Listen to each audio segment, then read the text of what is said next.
This episode undoubtedly is going to raise the hair even on bald Brent Reagan's bald head. This episode is real and it is spectacular. We just got a comment, a social media comment. Lots to cover tonight. Mm-hmm. Yeah. Indeed. Yeah. And Angela Fair, we are going to answer your little accusation. And I'm so glad, by the way, Angela, that despite your temper tantrums, you still watch. And Tad, or shall I say Travis, welcome as well. He's not watching anymore. He doesn't want to give you the views. Uh-huh. He doesn't want to help in your traction, Wilson. Let's get ready. Let's do this.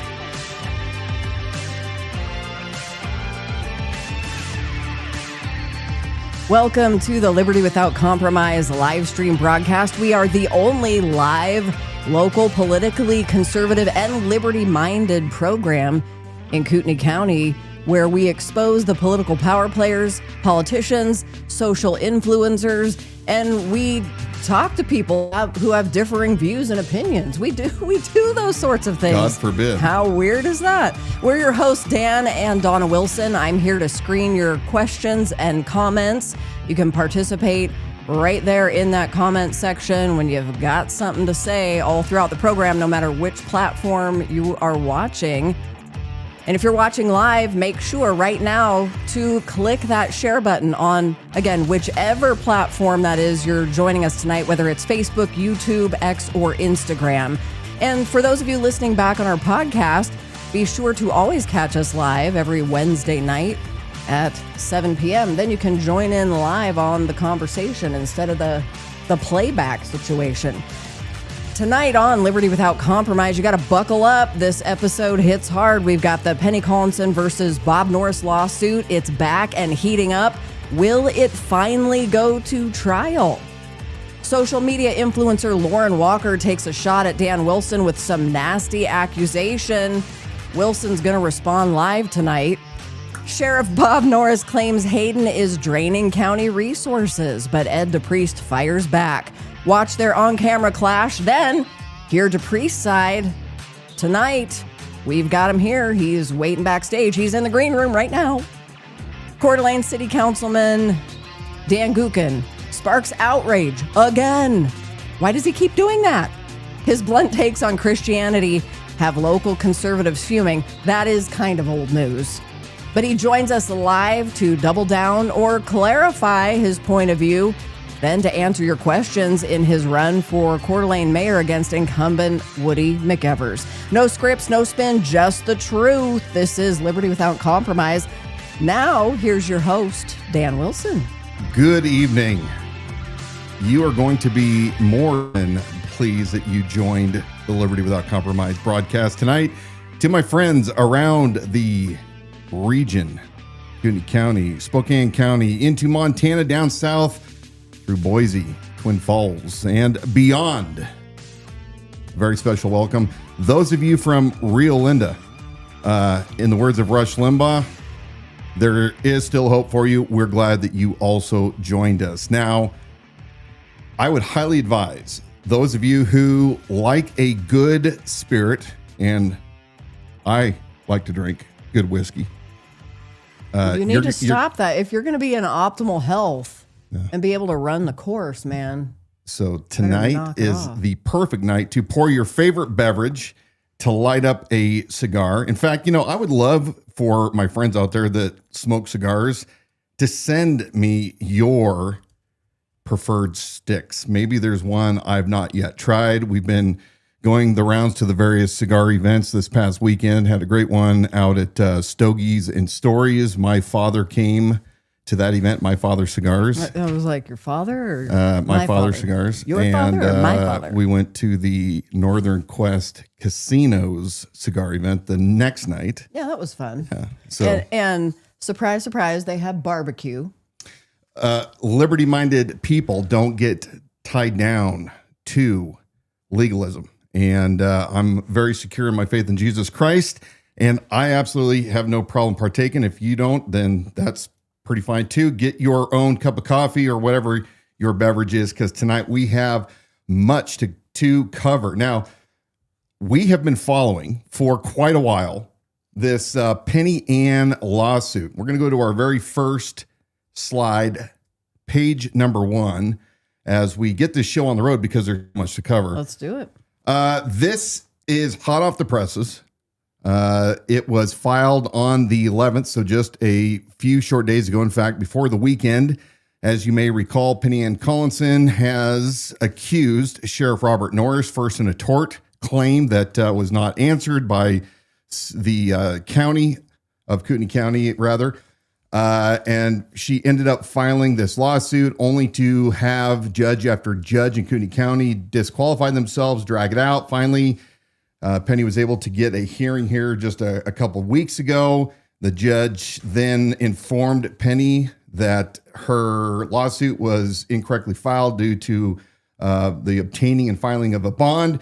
All that has been straightened out. And once again, on the 11th, Pennie Collinson versus Robert Norris for defamatory remarks. She claims that he said to her at a town hall for Kootenai County candidates back in April of just last year, 2024. So it looks like it is finally back on.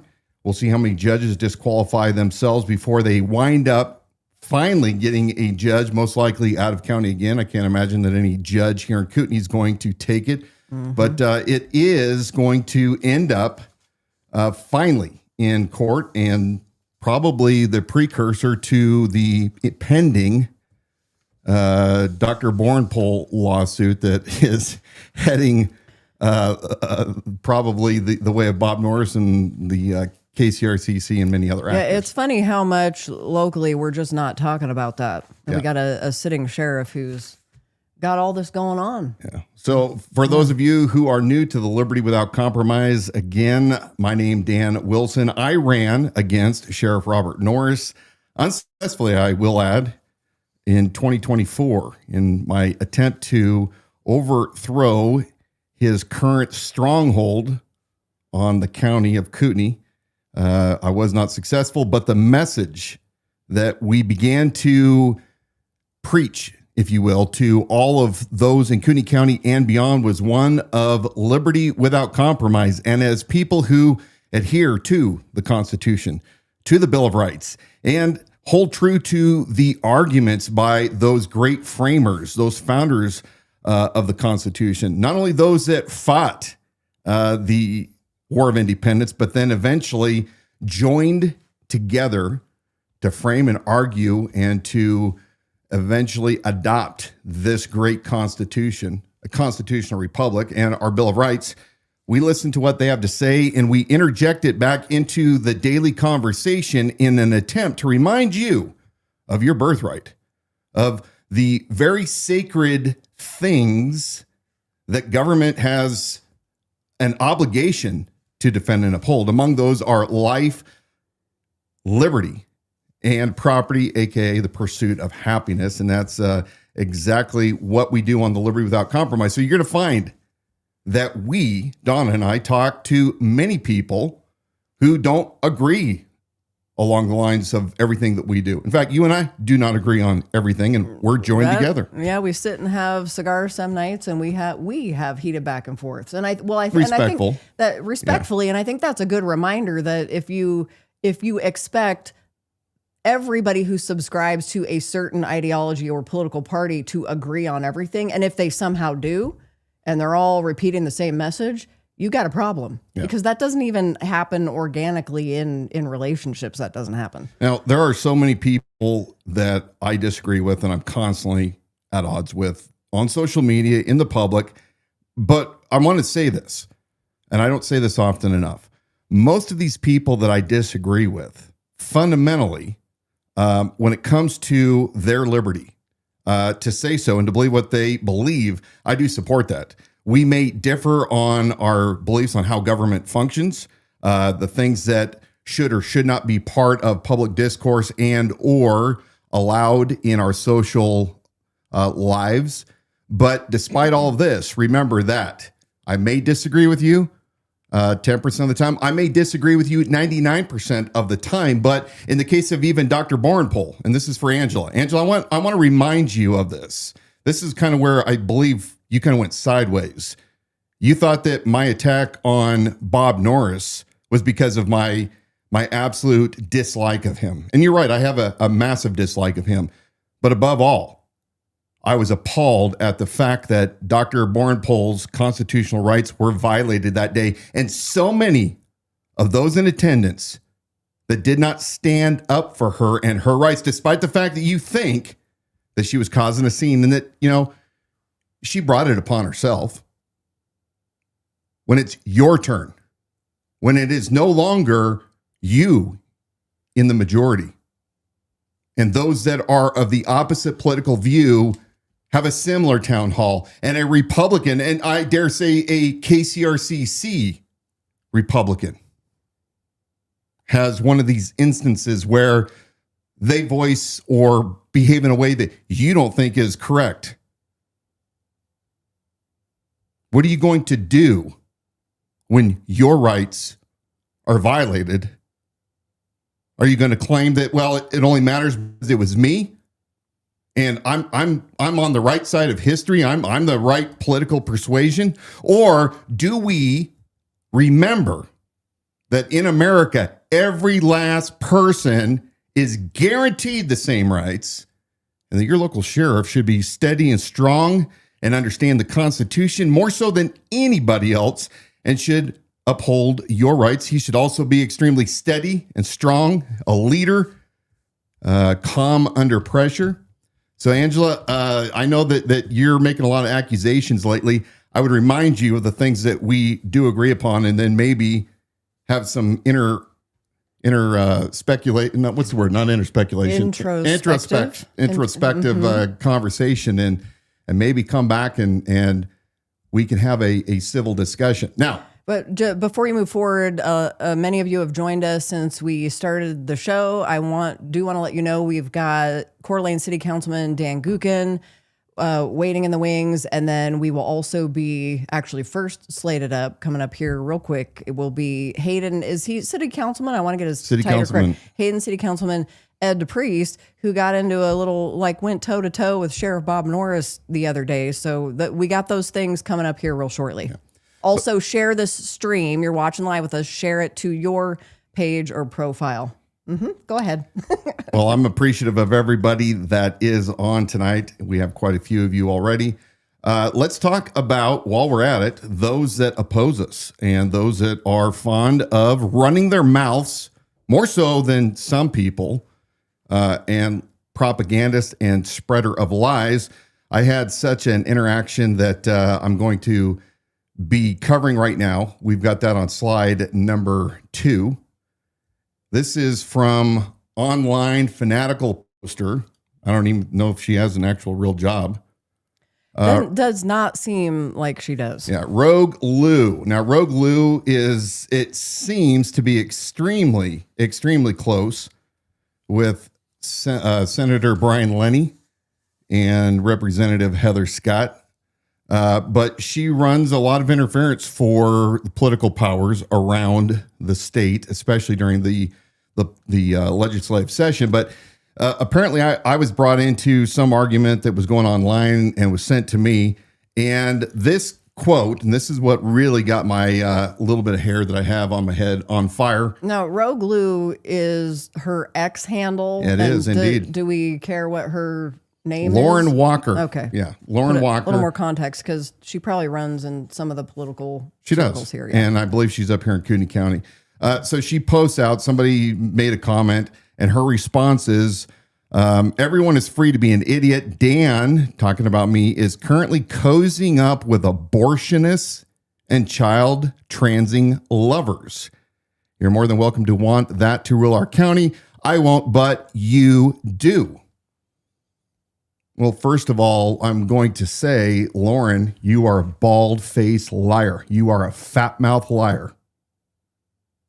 I'm going to say this again. You are a fat-mouthed liar. What does that mean, cozying up to abortionists? What does that mean about cozying up to child transing lovers. What the hell does that mean? Now, you better be very careful on the abortion aspect of your comment because you need to understand my history and my history of not only having a special needs child, which I was told by a doctor that my then wife and I should abort her, which we did not, as well as the fact that I sat for many years on the board of Life Services of Spokane. Those are fighting words with me. And there are very few things that will get me more pissed off than comments like that. So I want to show a few more things on what Rogue Lou, kind of the flavor of how nasty of an individual. We're not going to spend a ton of time, but you can go and look yourself. In fact, on my X page, you can find that post that I responded to her. You can go and look at some of the things that she says. I don't know. She's part of the Hetero Fest. Yeah. It was in Boise. She hangs out with Dave Riley. Our friend, and I've met him one time via phone, but Great Graf. Political Potatoes had an issue. He had a very ill son, and she and a group of others, I think it was Dustin Hurst, I may have it wrong, were stalking Greg and his family and taking photos and then posting them online and threatening him, as I recall. I may have some of those facts incorrect, but there's a link where you can go and look at how she behaves. And I'm curious as to why Heather Scott and Brian Lenny are so tight with her. Yeah. This individual. We'll go to the second slide. Just you can see a few things about Lauren to see who she is. We got a picture of her in a We the People dress doing a snow angel. And then the last photo, Lauren is the one with the arrow, obviously. She's standing next to two other ladies. I think it's 208 Liberty Bell, Brandy Party. Yeah, I believe so. Another fanatical poster on X. And then in the middle is Rebecca Hargrave, who is the host of the Backlash that Dave Riley co-hosts with her. She's not necessarily a nice individual if you don't happen to be white and Christian. Yeah. So yeah, they seems on the show The Backlash they have an ideal society. Yeah, but Riley was just joking when he said that Boise he's just a shock doesn't have crime or the streets are clean because they don't have very many black people there. Yeah, he's a comedian and a shock jock. So. Anyway, we've talked about him before. Yeah. All right, that was just a quick side note. Lauren, again, you're a liar and you're a fat mouth. So that's all I have to say to you at this time. All right. And then, okay. How do you transition? I don't know how you transition from it. Like the transition from Lauren, you're a fat mouth liar into something graciously. So before we bring up our next guest, City Councilman Ed DePriest, we're going to play a little 4-minute video that took place just a few days ago at a public safety workshop. Now, Hayden City is just a little city north of Coeur d'Alene in Cooney County. And they have recently, a couple of years ago, began to contract law enforcement services through Cooney County Sheriff's Office. They were quoted one price. They went to the taxpayers and took a vote on raising taxes, as I recall, in around 2022 in order to meet the law enforcement requirements that the sheriff was claiming that they needed. Mr. DePriest can articulate this a little bit better, but just as a little bit of background, it sounds like that the fees have changed and they're going to go up exponentially. So this was a workshop at Hayden City Council chambers. You'll see a couple of the Hayden City Council members that are at the table, along with County Commissioner and Special Deputy. That's right. Bob Norris gave him a special deputization after he was Bob Norris's campaign manager and before he became a county commissioner. And he's the only one of 3 county commissioners that has this special deputization. We also see Jennifer Locke, the county clerk, and of course, Sheriff Robert Norris. So We're going to watch this video. It's about 4 minutes long. But before we break away for that, I want to remind you we still have CDA City Councilman Dan Gookin waiting in the wings. Many of you submitted questions for him, which we will be answering live. And keep that in mind in the comments section, because if there are things that come up through that conversation, you can ask questions there too. Same goes for Ed DePriest. Yeah. So go ahead and play that video. Yeah, let's play it. That word gets thrown around an awful lot. And usually when applied to government individuals' operations, most often infers open and honest communication, as opposed to lack of transparency, being deliberate, hiding, or concealing from the people. My following questions are intended to kind of maybe hopefully bring some transparency to the citizens of Hayden, who, as I talk to them, tell them, hey, this is coming, they wonder why. Okay, these are pretty much simple yes or no answers. And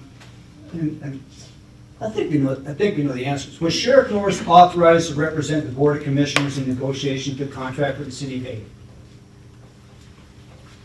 This year? Last year. Last year? I don't believe we ever had any official meeting regarding that. So you had a sheriff negotiating with the city that the Board of Commissioners then turned around and basically said, hey, those numbers are not correct. Was Sheriff Norris communicating with the commissioner and the Board of Commissioners during the past negotiation process regarding the numbers and options that he was presenting to the city?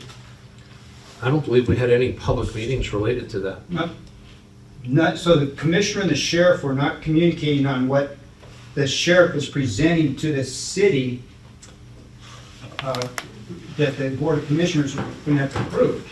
But what you stated there is factually not accurate. You had a public safety commission prior to the current one. And they are the ones that made the recommendation on what they believe. That was in 2010 or something like that. Oh, no. No. Let's talk about the levy task That was the force. one with Nancy Jones was on. Prior to the one that's active now. It was the levy task force, but you and Roger were in as well, with Nancy. I was there with Nancy Jones. Yeah. I guess, you know. No, I'd like to finish this, please, because I want to take these for discussion against. Did the Board of Commissioners approve the options and dollar amounts that Sheriff Norris presented to the city over the negotiation? Here's what I vote. Can I finish, please? No, please. if you're saying something that's wrong, I'm not going to sit here. I'm asking a question, Sheriff.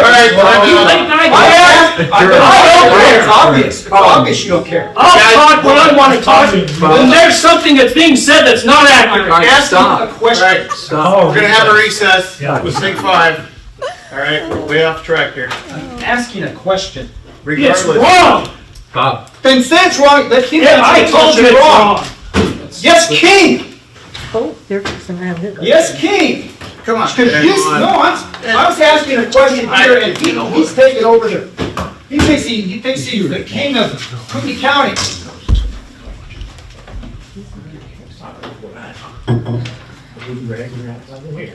Do what? I'm not talking to you.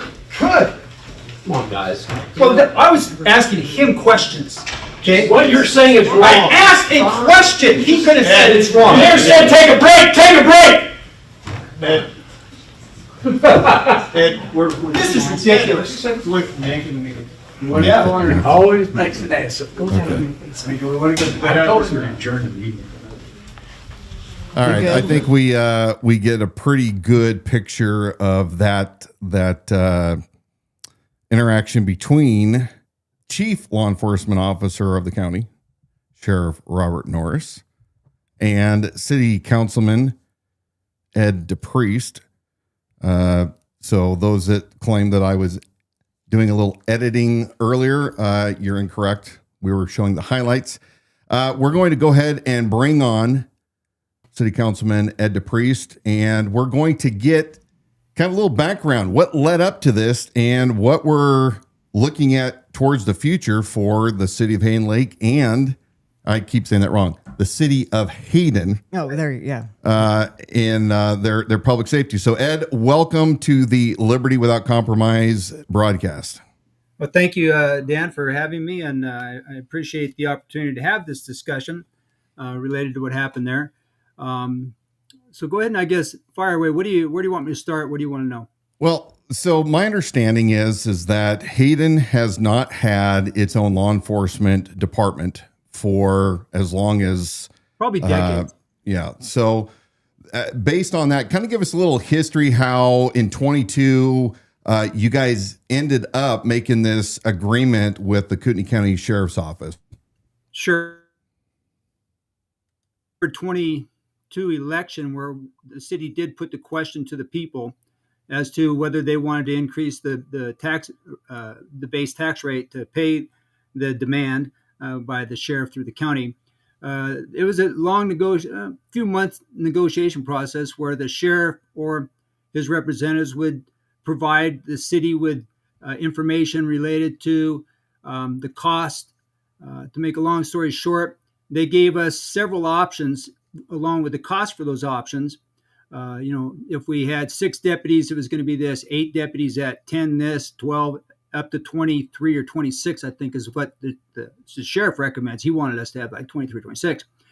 And so we did, the task force, when the sheriff brought up this task force, when I was asking questions about, was he in communication with the Board of Commissioners who eventually were going to sign the contract? Was he authorized by them to do the negotiation? And was he, in communication with them as to were they going to approve the dollar amounts for the services that he was offering? I don't know what the city task force or whatever that advises, well, pick this one, had anything to do with the communication between the sheriff and the commissioner. But anyways, the levy task force, whatever, recommended that we go with the 10 deputies. And we went to the people with an increase of $543,000 to the tax base to pay what is now the current year contract of $1.144 million. And shortly after the vote, the county came to the city and said, "Whoa, those numbers are way off.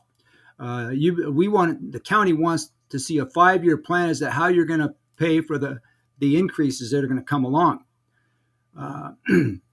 Apparently what happened is after the fact, the county commissioners went to the county finance director and had them audit to get the actual, what they believe are the actual costs for the sheriff to give service to the city of Hayden.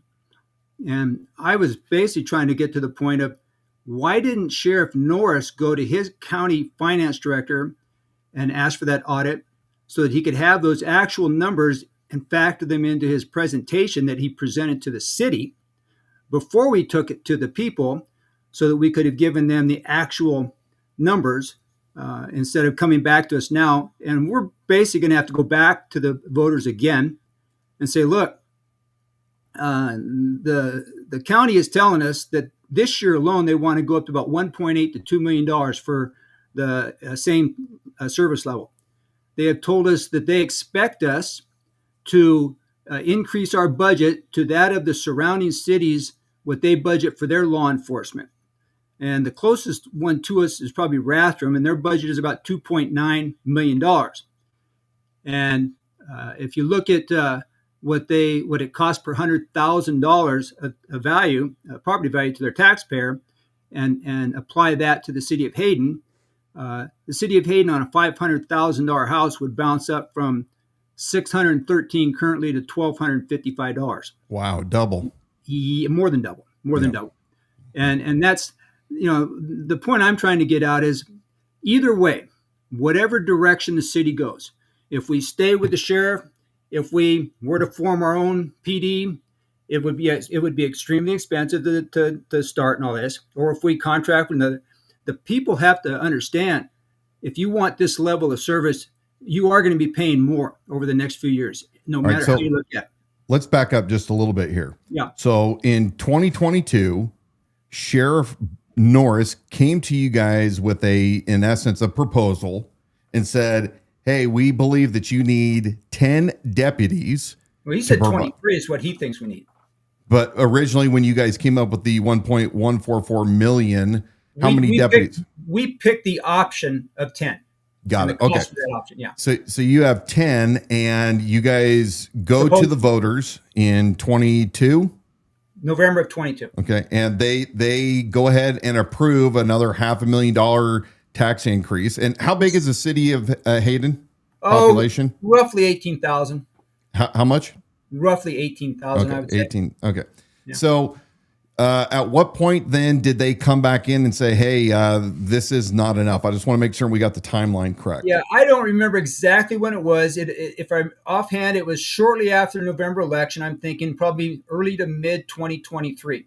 Okay. So but council coming on was- almost 2 years ago. Yeah, roughly. They originally, what I remember is at a council meeting, the city administrator told us that the county had notified them that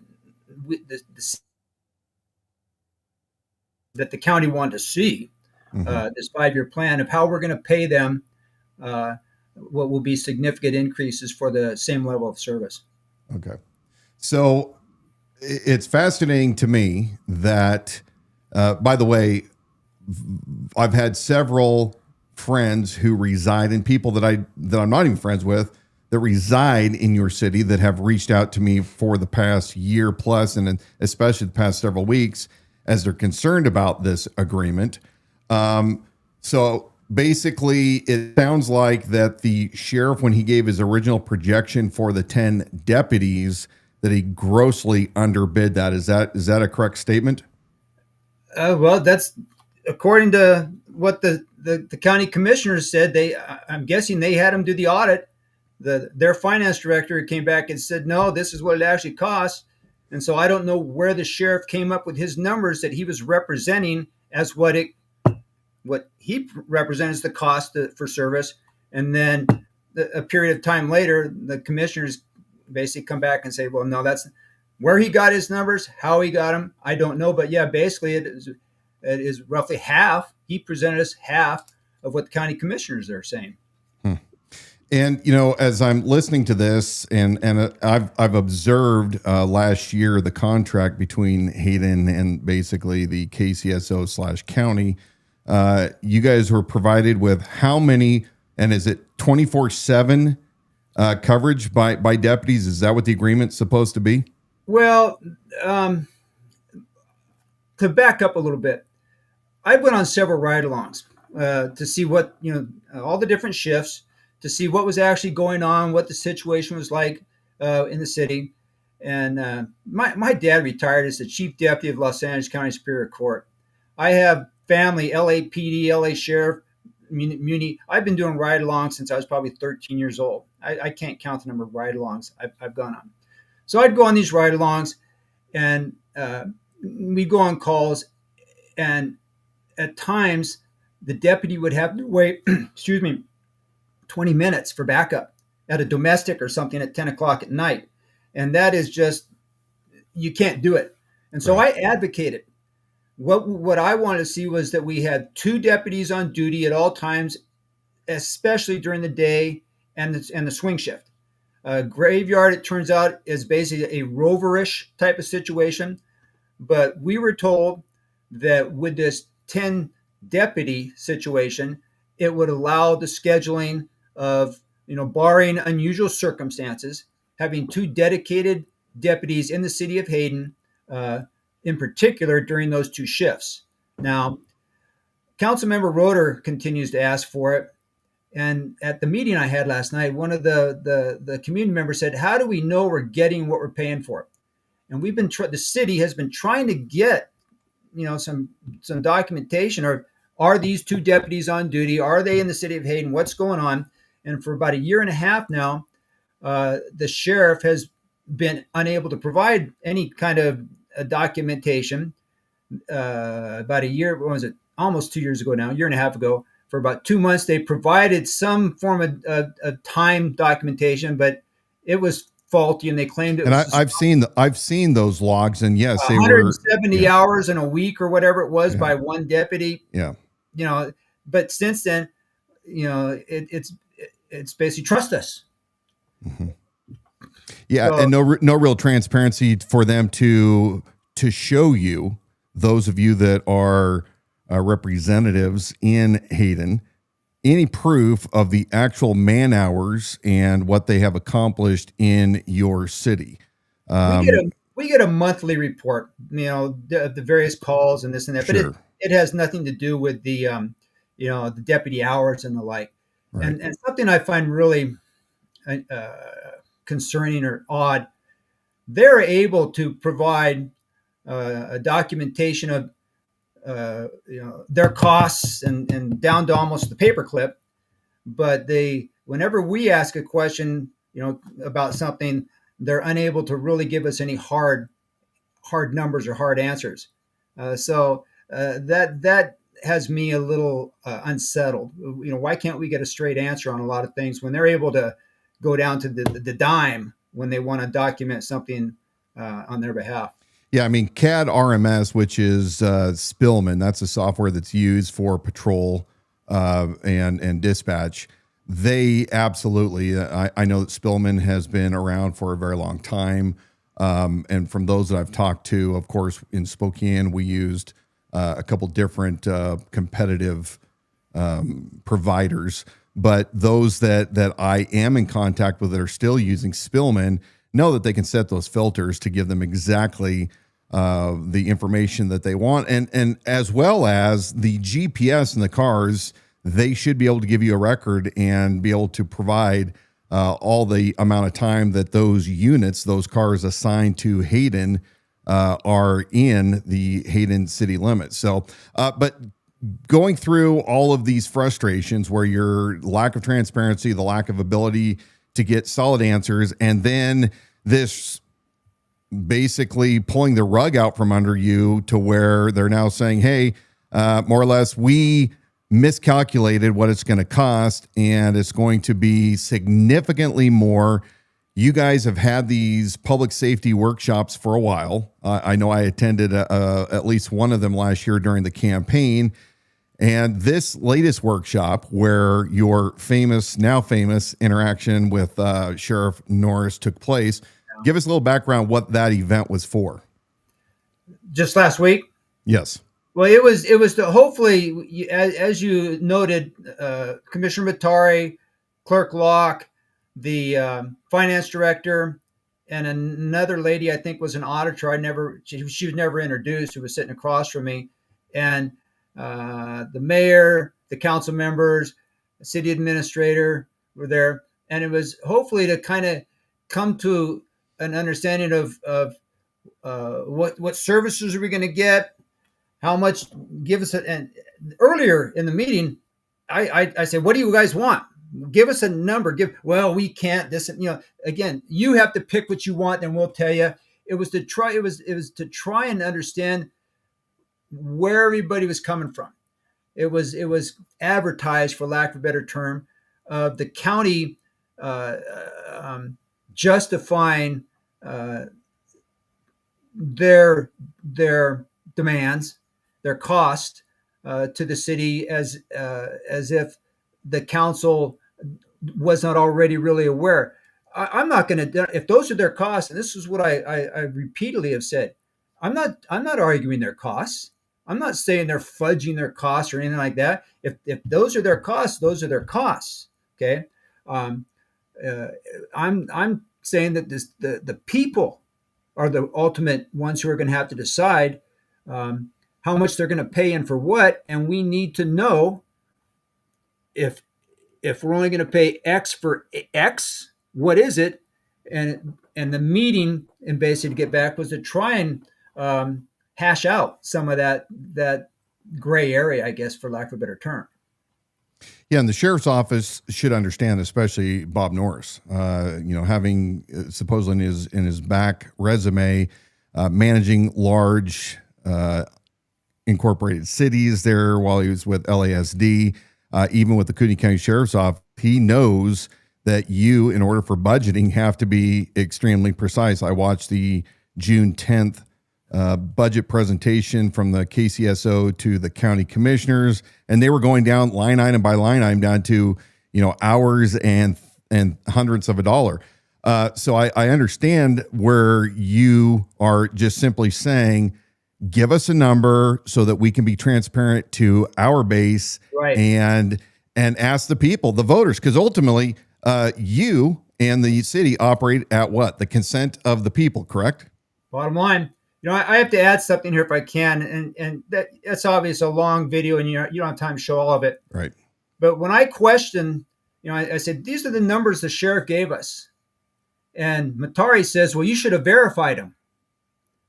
What do you mean we should have verified the numbers that the sheriff gave us? How do we do that short of having gone to the finance director and asking the finance director to do an audit and basically say, is your guy the sheriff?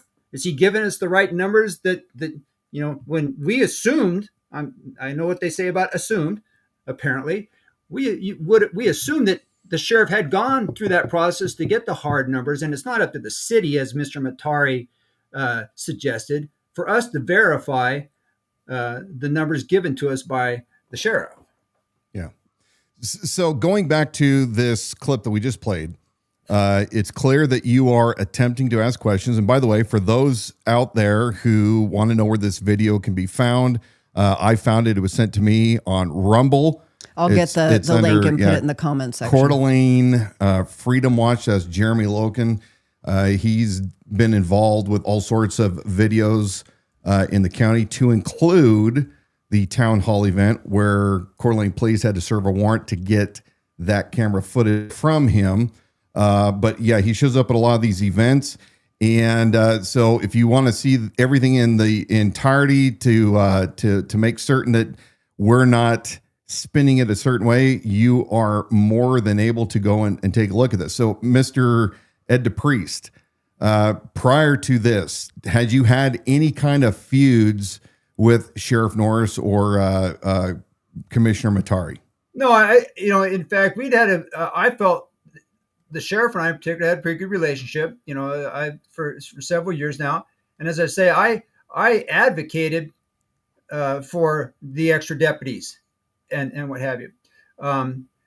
Before this particular incident, we'd had no conflicts at all that I can really remember. There was I'll step back a second, and as things add up, you try. I'm like you.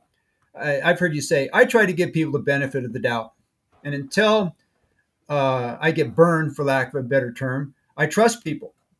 And there's an individual who you've had on your program who a while back was, for lack of a better term, harassing me and doing all kinds of things and claimed to have the sheriff's direct number and the sheriff's secretary direct number. And so I called the sheriff and I said, do you know this guy? Oh, no, don't really know him. And so I had to do some documentary reports and have a deputy come out, and I showed him the social media harassment or whatever you want to call it. And then a short time thereafter, the sheriff goes, oh, yeah, I know who that guy is. And then a short time after that, I saw that guy with the sheriff at several events, basically. And so I started putting two and two together, which makes me question that first time I asked the sheriff, do you know this guy? And he said, no, don't know the guy. Okay. Was that true? And I think a big part of what's happened recently, unfortunately, has eroded my trust, not only as an individual and a citizen of Hayden, but as a council member in the process and relationship with the sheriff and the county when it comes to doing business here. So as you were getting into your questions, you were asking, it's obvious from the video, you were addressing your questions across the table to Commissioner Matari.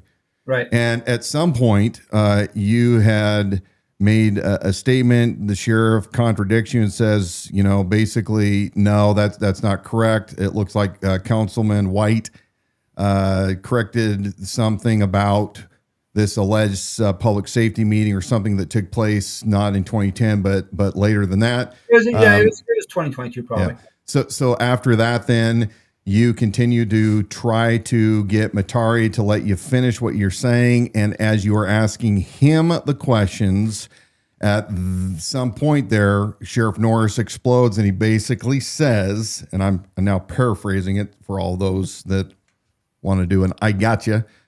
Basically, I'm going to correct the record because if you're going to say something untrue, then I'm going to correct it. You were attempting to say your piece, and it just continually escalated until they called a truce or a recess. Right.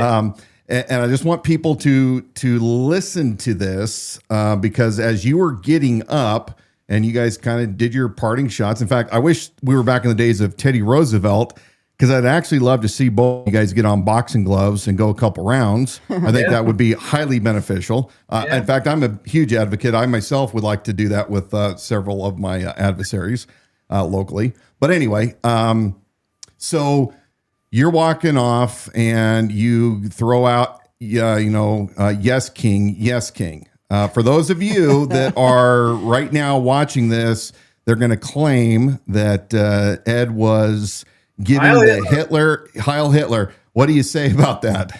Well, you can hear, I believe it was probably Terry Seymour in the crowd sitting next, who said, "Oh, he did the Hitler salute or the Heil Hitler." Here it comes. They're re-rolling it. Yeah. There it is. Okay. People who know their history. Yeah. Okay. That gesture stems probably back to the Roman days, if not before. It is an indication of subservience or obedience to an authoritarian command type of thing. Yes, Mussolini picked it up, and then Hitler did pick it up. Yeah. As people would, Heil Hitler him or whatever it is. It is and I use it in a form of derisiveness towards the person that it's directed, mocking of them. Okay, sure. Because I did it to Dave Riley when he ambushed me coming out of an event at a resort. Yeah. And I did it briefly at an NIC meeting when Trustee McKenzie was warned that woman because she was clapping for about a second too long over a public comment that towards McKenzie's incompetence. Right. And so he was, wanting to warn this woman not to exercise her First Amendment right of expression. So I kind of went, yes, whatever. Yeah. Well, so what I heard was you said yes, King. The thing that I appreciated was Sheriff Bob Norris had come into that meeting, and one of the things the point that you made when later on, I guess you and I had talked about it, but part of you saying yes, King is like, okay, we're all bowing to you. Your point was, this guy comes into this meeting where he actually has no more authority or say than anybody else is here. This is a place where we can speak equally, yet he was commandeering that and coming in as an authority in the way that he was shouting back to you. And might I add, yes, it was a shouting match, but he was completely unhinged. I mean, all of that, the microphone distortion that you hear in there, that guy was completely unhinged. Well, and for argument's sake, they might say the same thing about Ed. You have two representatives. So let Ed speak to that. Yeah, go ahead. It's not a good look for me. I admit that. Okay. So what I saw happening here, I was asking about his communication and authority to negotiate, and was he the numbers wise? And he brings up something about a task force that recommended something which had nothing to do. He was deflecting away. Yep. Nothing to do with a wrong statement about the communication and authority with the Board of Commissioners. And he was trying to deflect from that. And what I believe happened was he knew where it was going. He knew what the line of questioning was, basically going to demonstrate that he gave us numbers that are half of what the county commissioner gave us. How does that happen? He should have had the audit done, and he should have given us the right numbers. Business 101, yeah. Excuse me, can I finish here? Go ahead. Type of thing. I want you to finish right now. Well, I'll talk when I want it, okay? Keep your hands down. He has he doesn't run that meeting. It was a council meeting. The mayor, okay, and whether he wanted to make a point of something I was saying was incorrect, he would have had the opportunity to rebut it. When I was done talking, I had the floor, okay? Yeah. When I was done, he could have said, now, what Mr. DePriest said here is false, whatever, and here's how and why. But he saw where the question was going. And when Mr. Matari was saying, well, we never had any discussions, we never had any meetings about this stuff, he saw the writing on the wall, that there was no communication. And he just, where'd you get the number, Sheriff? Yeah. You know, and he didn't like my opinion. He didn't like the look of that. Yeah. Well, as we are wrapping up here, I guess we'll just recap. So right now, as it stands, Hayden is going to have to make a decision before long whether or not to go ahead with a pretty significant tax increase on homeowners, property owners, as well as all of the work that goes along with that, or you guys basically flip the bird to the sheriff's office and say, sorry, we're going to take our business or come up with a different solution. We're going to be watching this closely. Again, I have several friends that I've had meetings with in person and heard their concerns before this event last week rolled out. Final words. What do you want to tell people before we let you go? Yeah, let me please.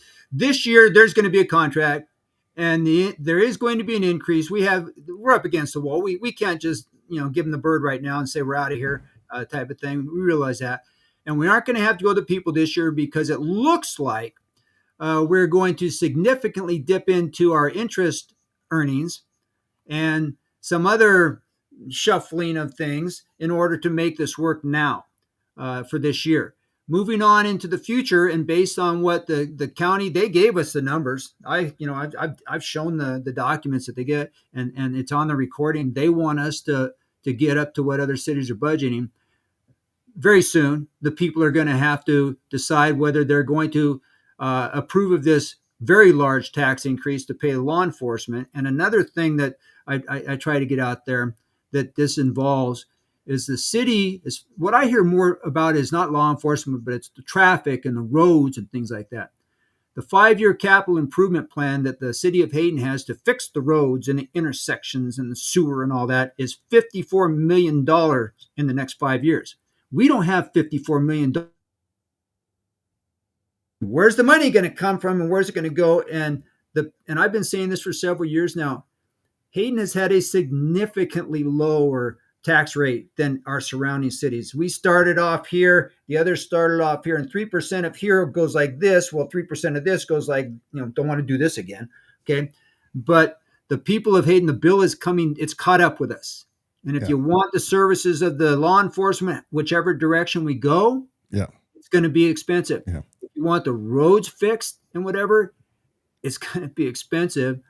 And the citizens are going to have to decide how much they want to pay for it. Mr. Ed DePriest, Councilman Hayden, City of Hayden. I don't know why I always want to say Hayden City, but City of Hayden. We greatly appreciate you coming on and letting not only those of us in the county know what you guys are currently facing, but especially for all of our viewers that live in Hayden.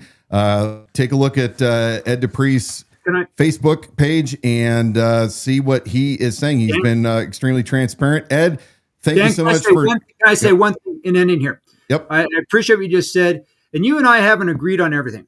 And That's correct. This is one thing that I've learned to appreciate about you. Okay. You say it a lot.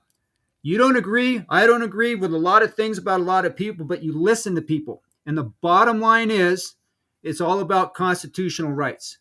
Whether we agree with somebody's lifestyle or whatever it is, if they are not violating the law, then they have a constitutional right to live, act, do whatever it is, whether you or me or anybody else like it. And that's really what I have learned to appreciate about you. And I appreciate and thank you for tonight. Thank you. And my friend, liberty without compromise. We will talk again and get an update.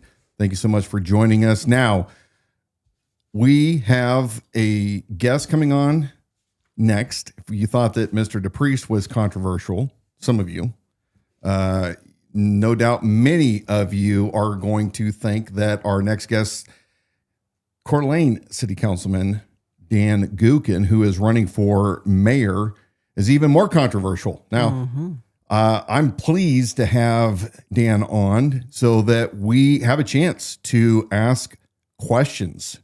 We let you guys know over a week ago that he was going to be on and to prepare your questions and send them in.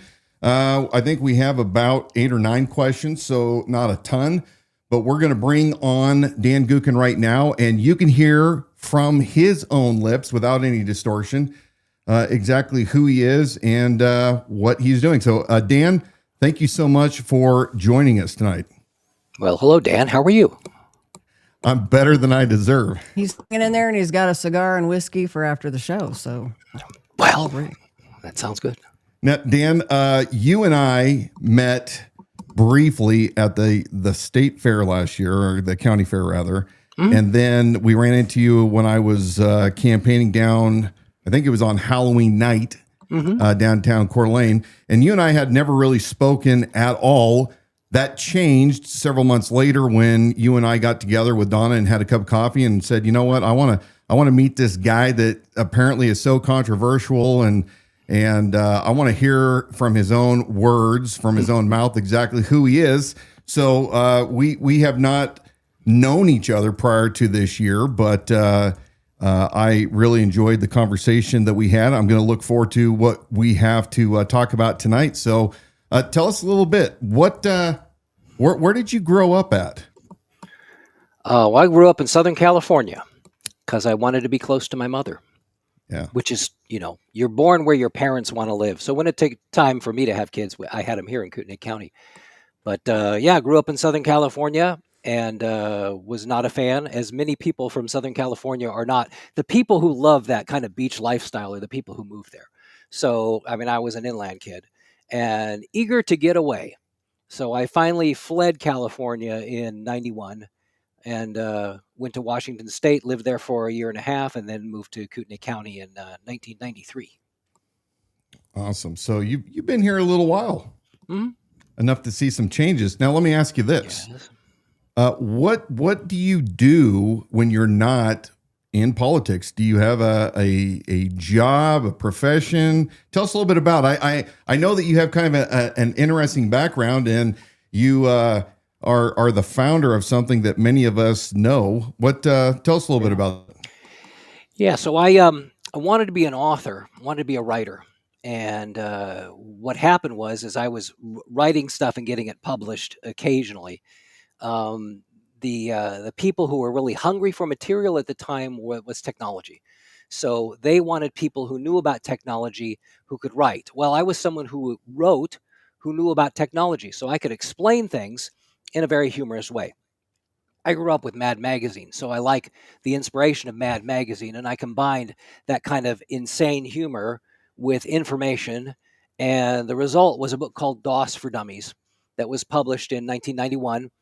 Didn't think it would do well. I had already written about 14, 15 technology books by then, and it really kind of took off and made a ton of money.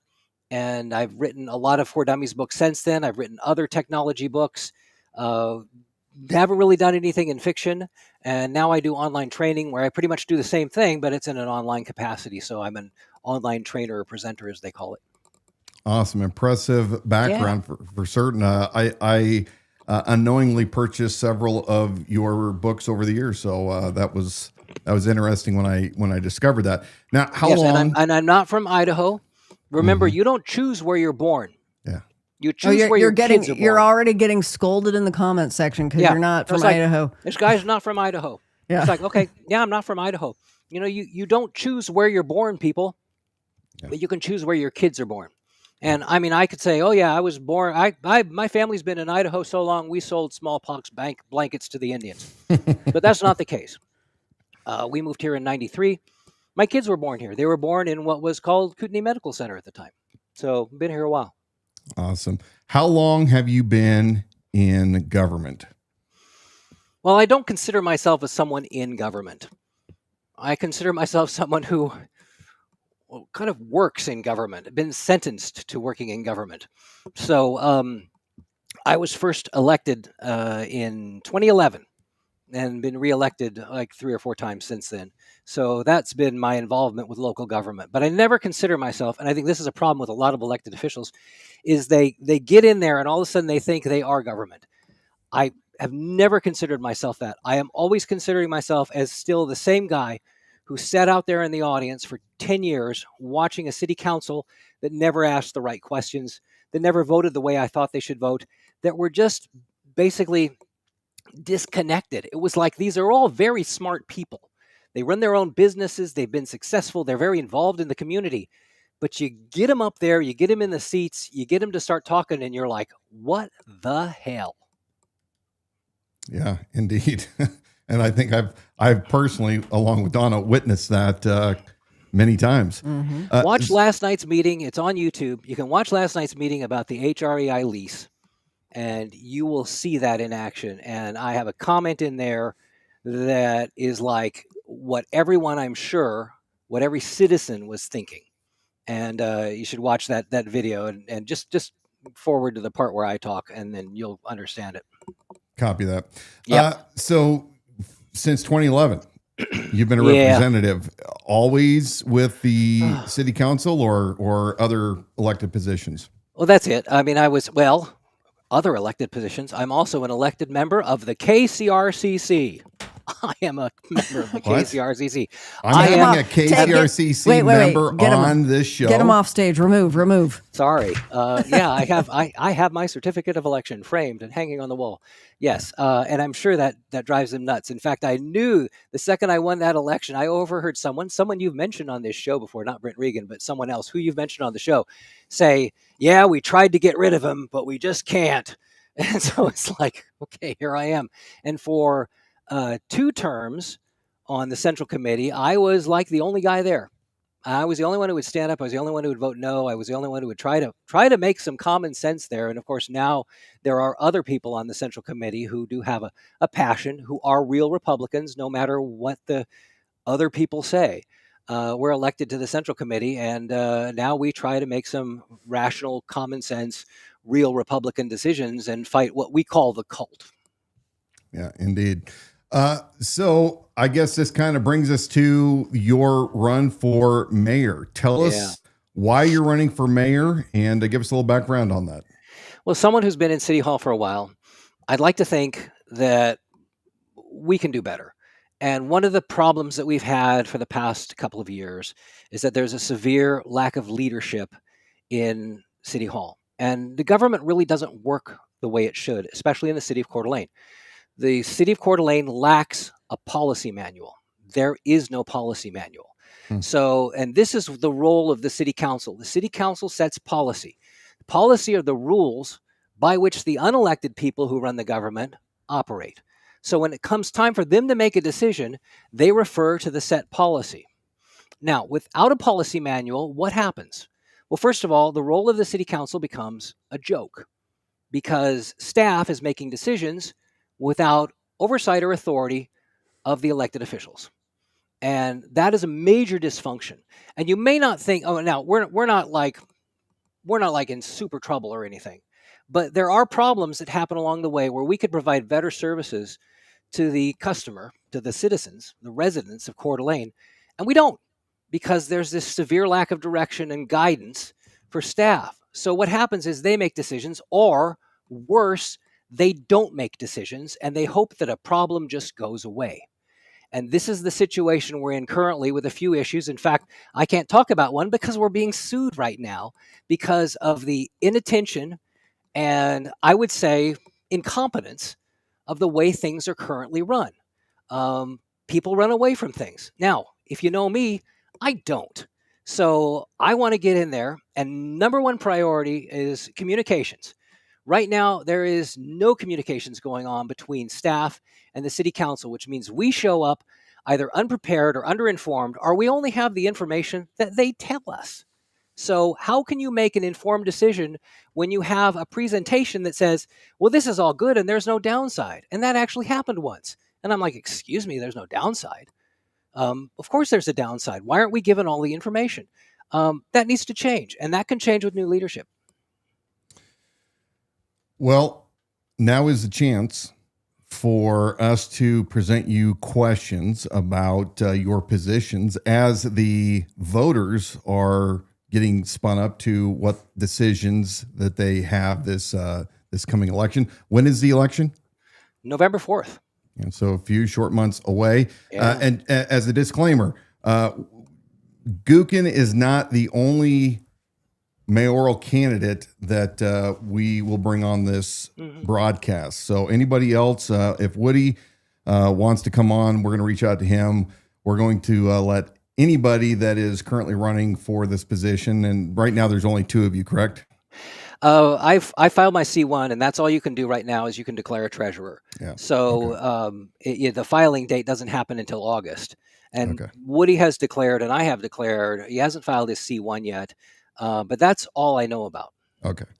So just for those of you out there that once again are claiming that we're being prejudicial, we wanted to bring Dan on because you have been a lightning rod as long as I've been paying attention to politics here in Kootenai County.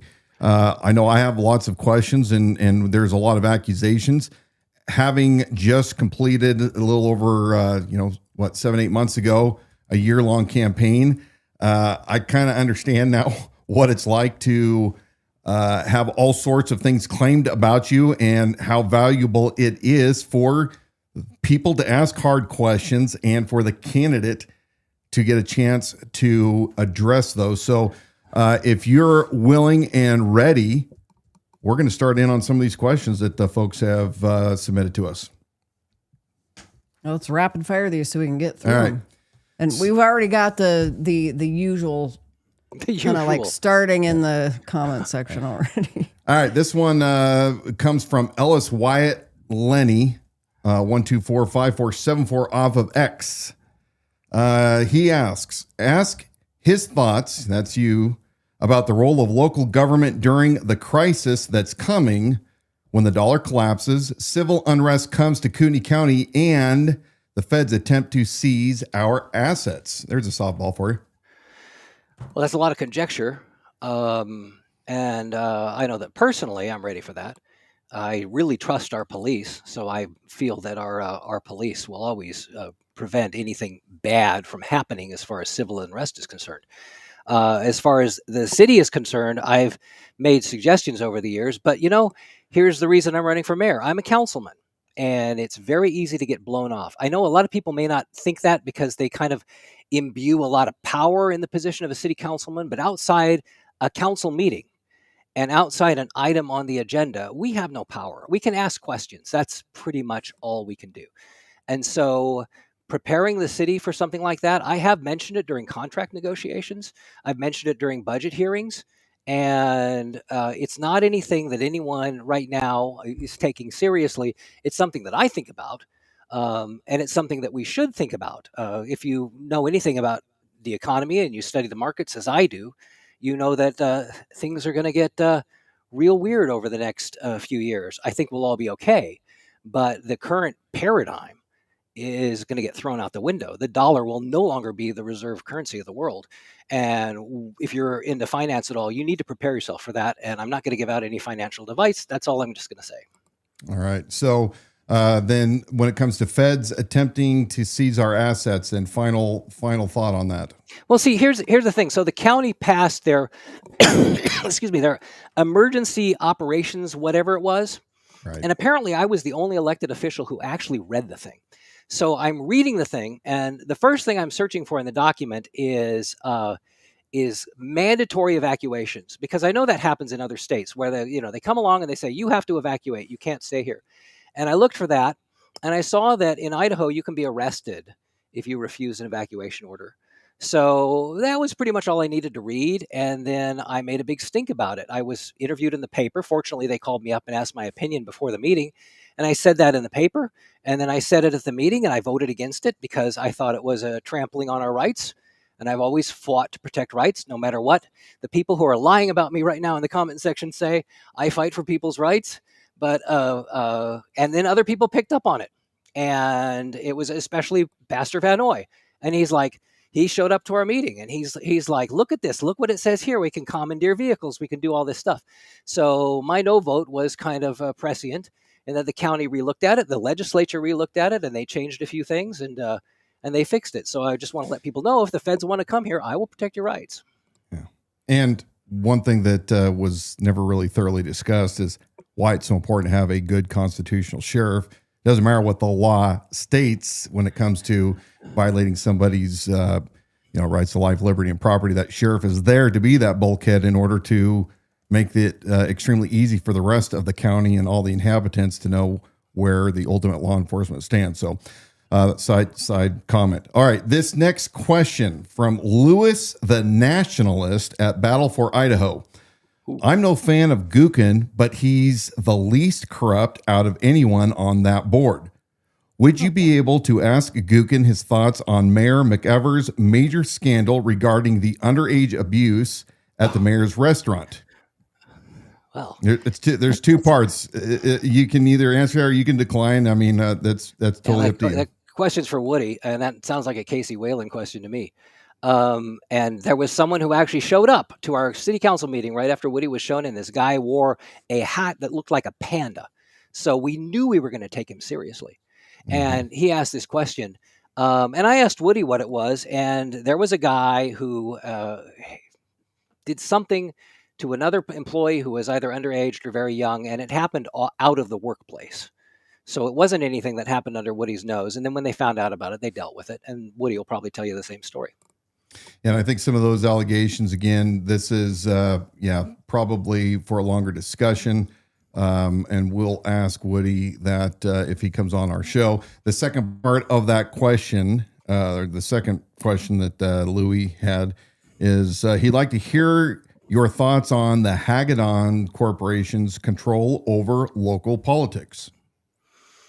The only control that Hagedorn has is the perception of control, in that there are people, elected officials in not just the city of Coeur d'Alene, but elsewhere, who kind of cower in fear when they make a decision. And yeah, I've gone against some decisions that were for the Hagedorn Corporation because I didn't think it would be good for the city. But there is definitely a perception. And it's not just with Hagedorn. There's other people who are movers and shakers in town who, when they show up to a city council meeting, they are given a deference that the regular citizen is not. And that ticks me off. I think we need to look at everything as does it benefit the citizens or the whole city? Or is this something that's just going to benefit an individual? And that's the way I look at everything. But no, we've never gotten a check from Hagedorn. I mean, it doesn't happen. That was going to be my question. So, to the best of your knowledge, Hagedorn Corporation or any of its subsidiaries have not contributed to your campaign funds. Well, I've had individuals who've written me. Last time I ran for city council, I've had individuals who are employed by the Hagedorn Corporation. My son is employed by the Hagedorn Corporation. Matter of fact, I think I've had 3 of my 4 children have been employed by the Hagedorn Corporation at one time or another. And I've gotten fan mail from people in the Hagedorn Corporation. For example, what ITD wants to do up at Appleway with the I-95 interchange. The manager of the Coeur d'Alene Best Western Inn, which is a Hagedorn property, appreciated my comments to defend the business owners in that area over, again, a big government entity that wants to basically bully them out of business. And so I got a lot of appreciation for that. But that wasn't anything that I was told to do. I just did it, and they thanked me. Well, and that does not surprise me, knowing what I know about you, and that seems to be what I read about your comments seem to be extremely articulate. So, Susan Evans. Now, here's we're going to get into some of these more difficult questions. I think maybe combine these. Yeah, we are. That's why I've got the asterisks next. Where you're going. Yeah. So I'm gonna read several of these. They all tie in together. Sure. And I'll give you a chance to respond after I'm done asking these questions. So Susan Evan 25 says, please ask him why he made such fun of Christians. Another comment, no name. How does he plan to court Christian voters? And then lastly, I've heard you make some critical statements about Christians. Why should a Christian vote for you? And I'll just quickly state that we have all seen the video, the collage of you that somebody pieced together about your anti-Christian rants. What do you say? Well, somebody pieced that together, obviously, to discredit me. And they were very stupid when they did it because anyone can tell that it's taken out of context. And so that came out, I think, in 22. And I just ignored it because I'm like, you got to be really stupid if you think this is actually me. But you know what? There are a lot of stupid people out there and they believe the thing. So I did a response video, put it up on my website where I show what I said in context, which is not making fun of Christians. And I don't know how that gets any mileage anyway. Goebbels said the bigger the lie, the more people will believe it. And he was right. The people who are looking for a reason to hate me. And the ironic thing about all this is the people who scream about it the most are the people who were applauding me and cheering me during COVID because I was the only city council who stood up for people's rights, who voted against the shutdowns and the lockdowns and the mask mandates and all that BS. I was their hero. And then it was like, give us Barabbas. They turned on a dime because someone did a mashup video. And if you look at the theme of a lot of my videos, and I was poking fun of the KCRCC, and I was pointing out their inconsistencies and their lies, and there are people, and if you're going to be serious about this, there are people who cloak themselves in the veneer of Christianity who are not Christians. And I think we have every right to criticize them and point out their hypocrisy. And it's really easy to label me as someone who hates Christians, which is ridiculous. I spent 30 years going to church with my grandmother, and it's not the truth. My mother-in-law is a church lady. And if you know anything about church, you know that church ladies run the church. And there's no way that she would let her daughter marry me if I hated Christians.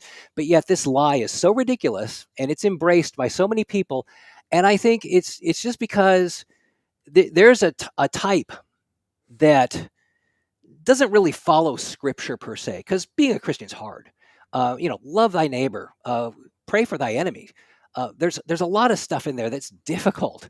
Give up all your possessions and follow me. But there is a type that thinks that it's okay to hate as a Christian. That as a Christian, we need to, they say, form an army and start, persecuting. And this is not the Christianity I grew up in. So they're free to say anything you want to about me. You can criticize me. You can say you can lie because I am an elected official. And you know what? I can take it. But you're wrong. Well, you can't get any clearer than that. And I guess those that want to dig further, they can contact you and have further discussions if you were so inclined. Yeah. And it's like, and a lot of these people don't even live in the city. And so what am I going to do to court the vote of someone who just hates my guts, which I guess that's in the Bible somewhere. Yeah. Right. Well, I mean, I as a side note, I had my rounds with folks. I've been a follower of Christ my entire life. And yeah, I dare to criticize, the big business churches. And that was a constant theme throughout the entire campaign. And Wilson's no stranger to this, right? But it is, like you said, people will say what they want to say. All right, moving on. This one comes from Jen Noel from Stop Smart Cities, Idaho. And by the way, those of you guys have the one question you're dying to ask. You keep dropping them in the comments. Wait, you don't have to keep spamming it. We have it ready to go. Back to Jen Noel. 2 questions. 1, when you become mayor, what are the first 3 things you will initiate? We'll go ahead and let you answer that one, then I'll follow up with the second question. Well, the first thing is, like I said earlier, communications. We need to open up communications between staff and the city. And right now, and I don't know this, but right now I think they tell the mayor everything. I think the mayor gets inundated with email. That needs to go to council too. We need to let everyone on council know what's going on in the city. As a city councilman, I'm very frustrated knowing that there's a lot of stuff that goes on. And right now I have to fish for it. So today I met with the parks director to ask a bunch of questions. I met with the streets director, wastewater, water. I mean, you have to go out and fish for the information. That needs to stop. So number 1, communications needs to improve. Number 2, council needs to be involved. We need to have more council representation on some of these committees. So we'll get, if you watch a city council meeting, they'll come forward and they'll say, well, we have the new master plan for this. And one of the questions I ask consistently is how many council people were involved in this planning process? And the answer is 0. So council needs to be involved. So that's what we're going to do. We're going to involve council. We're going to get communications going. And then you don't want to be a new captain of the ship and rock the boat. So a lot of stuff is not going to change. Those two things are pretty easy to go ahead and start initiating that. But government, even worse than some real, conservatives are accused of not wanting to change anything. Government doesn't want to change anything. So you don't want to rock the boat right away. I just want to go ahead and see how things are working and then slowly work to improve them, to be a good master of the vessel. And also to remember that it is my role as mayor, and this is my job, is to make sure that the actions of council are implemented. So we're going to work on, the third thing I think would probably be a bigger long-term thing, which is we're going to work on a city policy manual. That's got to be a priority. And that's pretty much wraps it up. I do have a website, dangookin.com, and I list all the stuff there if you really want to look over it. Awesome. We'll put that up in the footer. Yeah, I mean, it blows my mind. I'm a big policy guy. Obviously, that was one of the things that I ran on as sheriff is cleaning up the deficient policies. It blows my mind. I had no idea that city of Coeur d'Alene was deficient in that. So I'm learning something about that myself today. Yeah. Okay. Second question from Jen. This is a little bit longer question. So she says, now that we have a better understanding of the goals of Palantir, will you support an ordinance or ordinances to remove these traffic cameras, facial recognition, ALPRs, etc. from Coeur d'Alene? What's Palantir again? Palantir is Thiel's big conglomerate of software. It's AI where they are gathering data from all different sources in their program Foundry, and then they're using it kind of like a minority report in order to predict crime and suspects with their program Gotham. So is it an all-seeing eye kind of? Yeah, I mean that's why idea? they named it Palantir off of the what was it, the crystal ball in the Lord of the Rings when Saruman was looking at it. So anyway. Not being that much of a nerd, I didn't know. Sorry, but thank you for that explanation. We don't have, and I know that there's going to be a lot of people who believe this is true, and it's not. We don't have the spy cameras up. We have traffic cameras, and the primary device that we have looking at traffic is really radar. And what the radar is doing is it's looking down the road to see if there's it's called a peloton of cars. And then so it'll sync the signals up so that this peloton will move and not stop. The cameras there do not record. They do not maintain recordings of that. That would be a heck of a lot of data, and they can't really see that kind of detail. So I don't even think the traffic cameras can read license plates. Now the police have those things, and those are used for law enforcement. And I got to tell you, you talk to anyone whose kid has been kidnapped or who has a car who's stolen, they're very thankful for those devices because they catch the bad guys. Crime is down 80% in the city of Coeur d'Alene, and these are the tools that our police use. And if we take them away, I don't know what's going to happen to crime, but I don't think it's going to be good. Yeah. And as a point, just to bring folks back in where we have disagreements, I, of course, campaigned against the LPRs when I was working patrol. I'm obviously used to using them, but I've seen things that I am concerned about with Motorola and their ability to use the AI for prediction and other things. So that's something we're not going to argue about tonight, but I do want folks to know that, yes, Dan and I don't agree on everything, but we can still be friendly and cordial to each other. So good questions from Jen. Let's go ahead. And I think you probably agree the same way with our ability to agree to disagree, right? Sure. No, I mean, I was talking to Christy Wood, and there are things that we will disagree with on council. But we're still friends, and we can still talk with each other because we know how the system works. And the best way, the most effective way for the system to work is you can disagree, and we're going to debate, and we're going to bring out our different ideas. And then there's a vote. And if you're on the losing side, you don't hold a grudge. You move forward. Yeah. That's the way the system should work. And we talk about this often.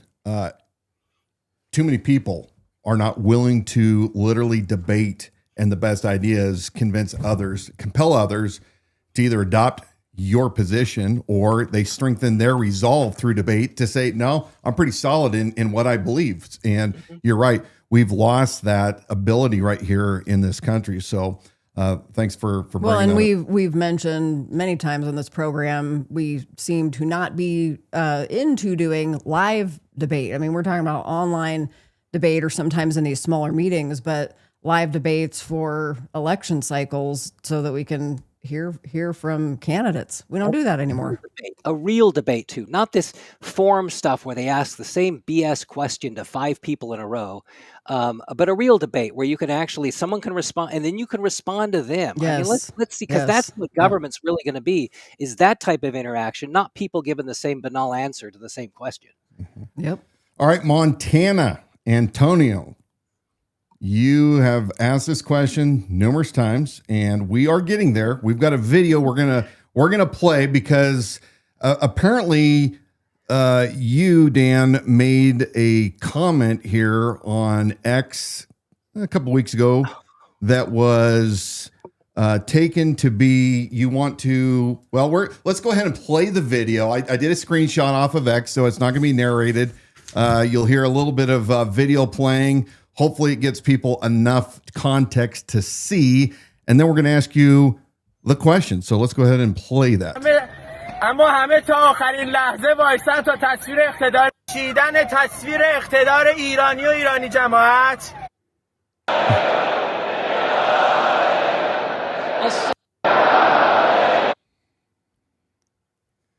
Okay, I think I'm trying to navigate through this here to show some of these comments.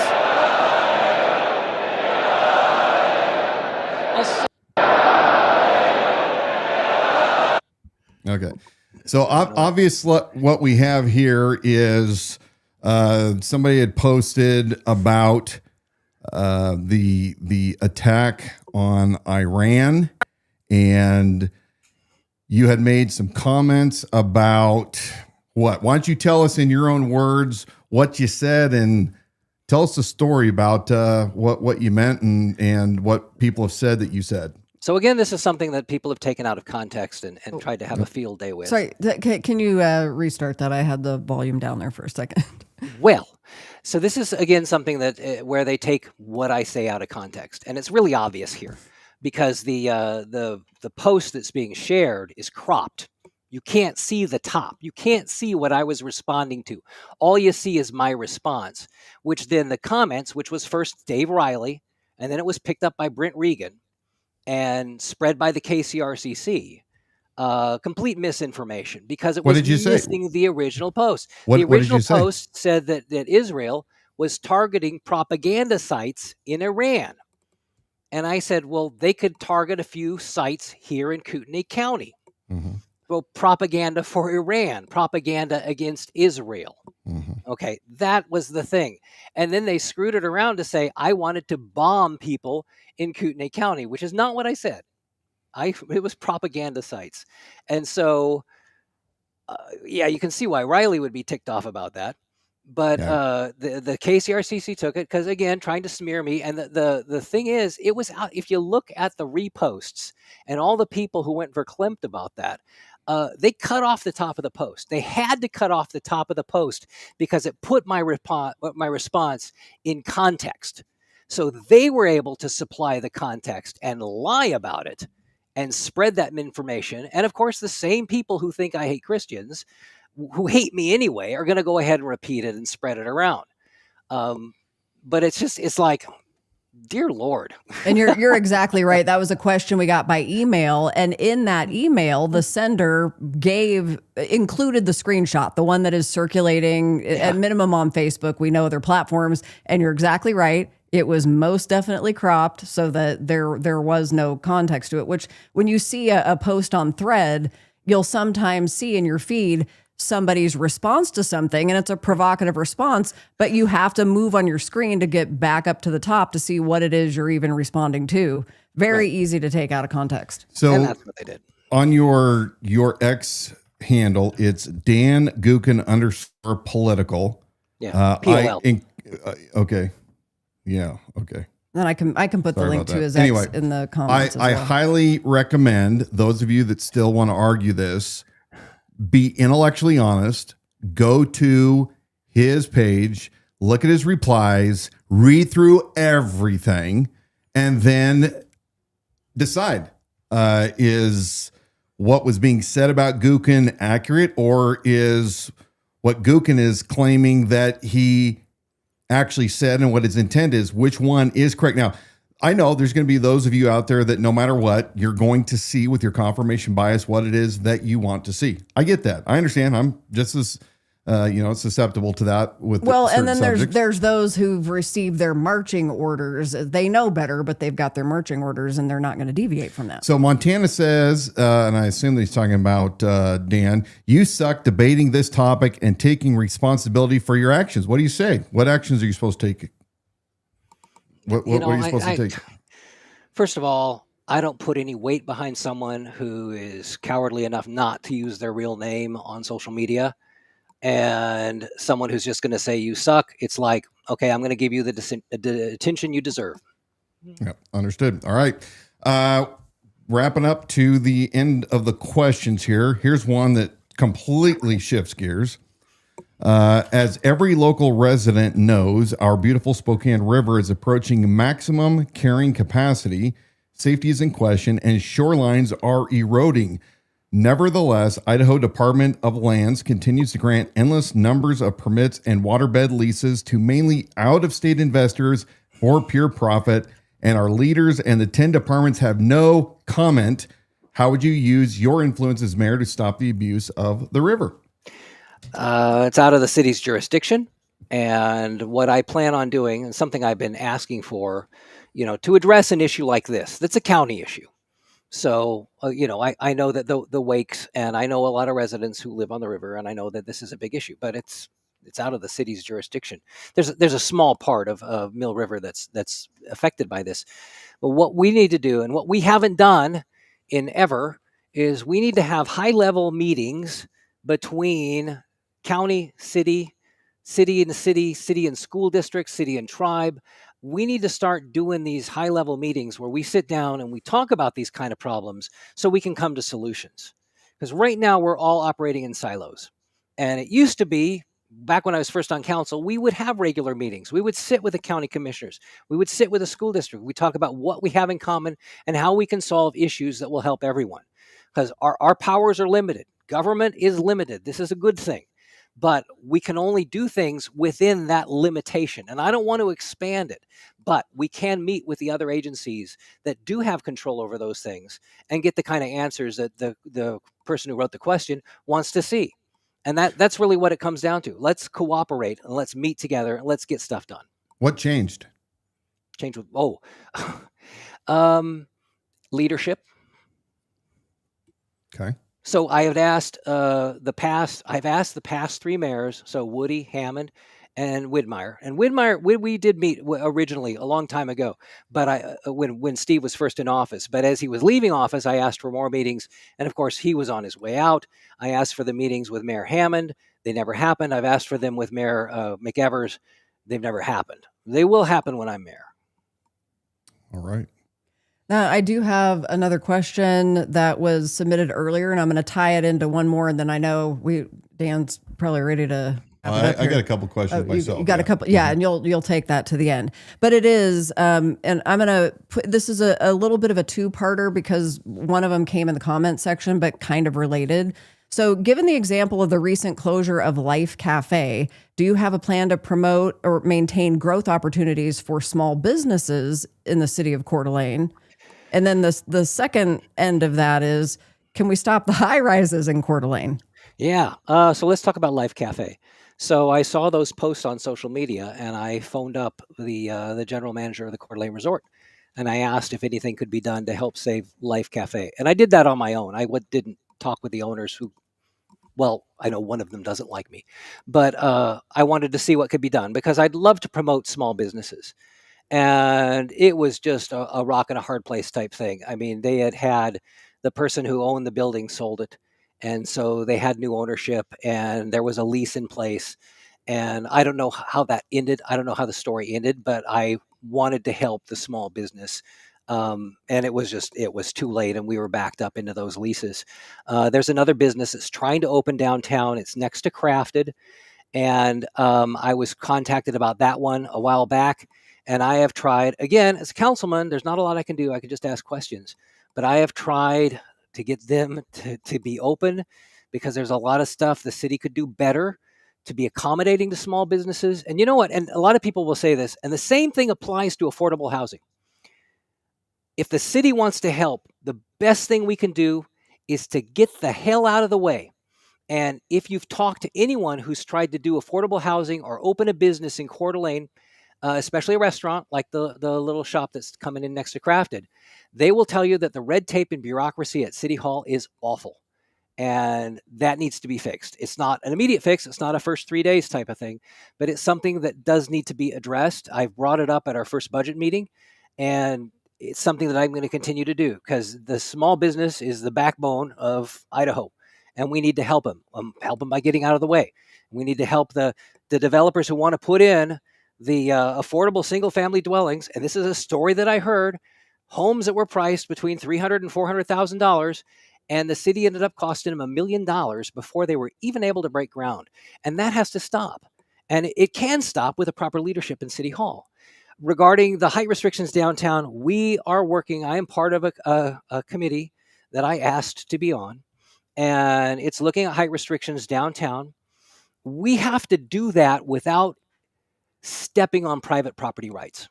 Because private property rights are super important in Idaho.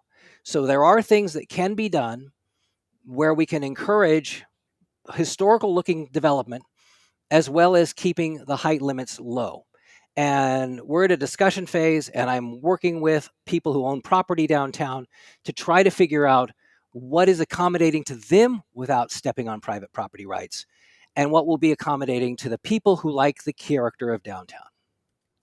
It's always a balancing act, isn't it?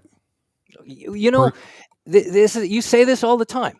You know, we have to protect people's rights. And we, as Ed said earlier, we can't judge based on who they are. We can't say, well, you're a big developer and I'm not going to give you your rights. We can't say that. I'm sure that'll be taken out of context. But we have to protect people's rights. That's number one on council for me. Well, I think that's well stated. And we talked about this a couple of years ago on our first podcast.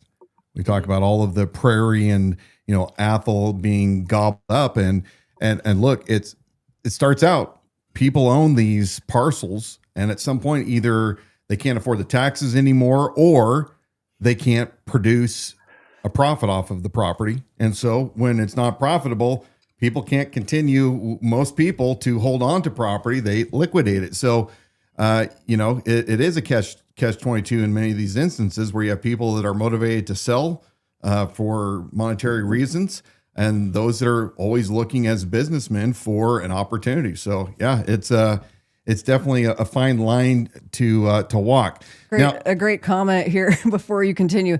Alicia Marie submitted a dropped comment. This comment section is wild. Physical threats, that's not funny, and doxing here in the comment section. Gookin's making people lose it.